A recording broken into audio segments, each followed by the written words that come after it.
When we look at official government buildings from the mid-19th century, a glaring inconsistency stares back at us. Vast, empty spaces. Look at this corridor.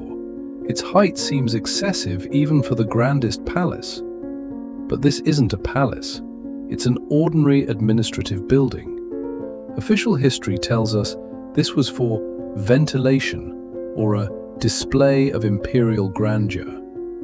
But any modern engineer will tell you, building ceilings this high is a nightmare for heating and a colossal waste of materials. Why design a doorway 15 feet tall if the person walking through it is barely 5'7"?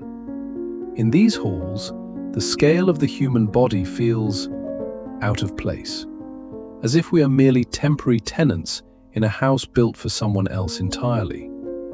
Look at these steps. This is the interior of an old courthouse.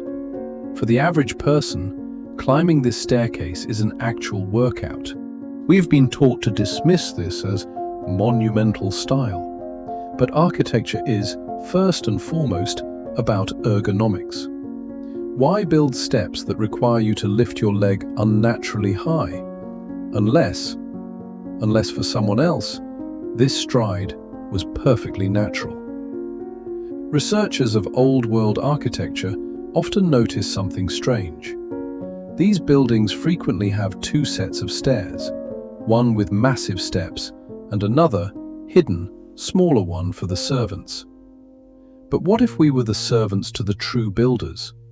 In archives and old estates, pieces of furniture are still being found that fit no modern standard.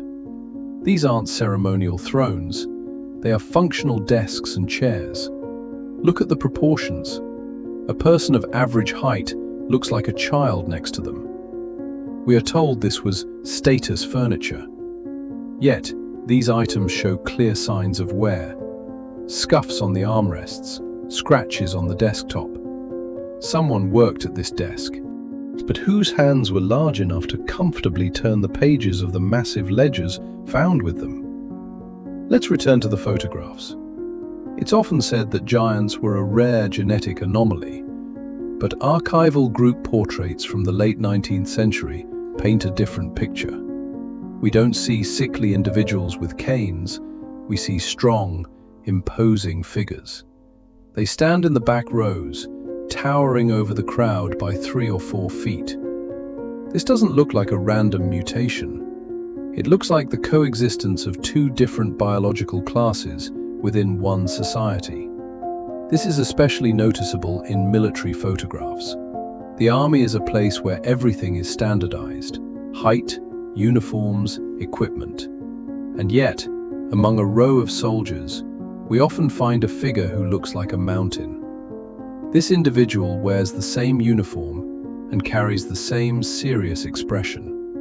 He isn't a sideshow, he's a soldier.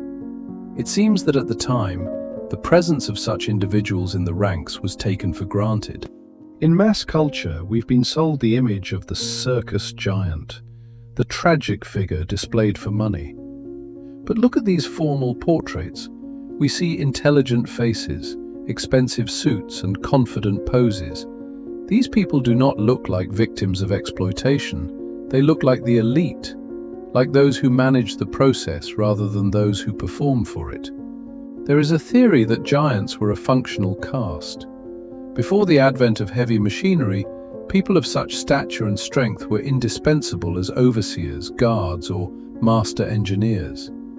In these archives, high-ranking men stand at the entrances of government agencies. Their posture radiates authority. They fit the scale of these massive buildings perfectly. Notice the interiors of these offices. The height of the windowsills and the placement of the bookshelves are calculated so that a person nearly 9 feet tall could reach a file without standing up. To us, these are high ceilings. To them, it was living space. It seems that after their disappearance, we simply adapted these buildings to ourselves, lowering ceilings and rebuilding doorways to hide the truth. On general photos of officials from the 1890s, we constantly find anomalies. A tall figure in the center, surrounded by people of normal height. No one looks surprised. Everyone acts as if this is normal. Why was this knowledge erased? Why is there not a word in our history books about the high caste of the 19th century? This architecture is a global phenomenon. We see the same features in Washington, D.C., St. Petersburg, Buenos Aires, and London. Megalithic masonry, doors large enough for a horse and rider to enter, and windows the size of modern shop fronts. The official version says architects were imitating antiquity. But why imitate scales that make the building's maintenance a nightmare? These halls are nearly impossible to heat and light. In an era when everything was done by hand, such excess seems like madness. Unless the builders possessed physical attributes for which this scale was a necessity. This brings us to the most mysterious question. Where did the owners of these buildings and bodies go? If we open old atlases, we see Tartaria, a vast empire that occupied most of Eurasia. This wasn't just a regional name. Maps show coats of arms, flags, and the genealogy of its rulers. And then, in the mid-19th century, Tartaria simply evaporates. New maps draw a world without it. This coincides perfectly with the era of great fires and strange reconstructions of cities worldwide. It's as if the old world was being scrubbed clean to make room for a new, more manageable version of humanity. In the heart of Asia, ruins remain that defy official history. The scale of these stones and the precision of their joinery speak of technologies that don't fit the sticks and ropes narrative. Could the giants have been the carriers of the knowledge of this lost empire, the ones who were erased from memory forever? Until the early 20th century, the press was full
those who were stronger, taller, and whose empire was wiped from the face of the earth, leaving us with only stone riddles and photographs we were never supposed to see. The question isn't just if they existed, but why we were forced to forget.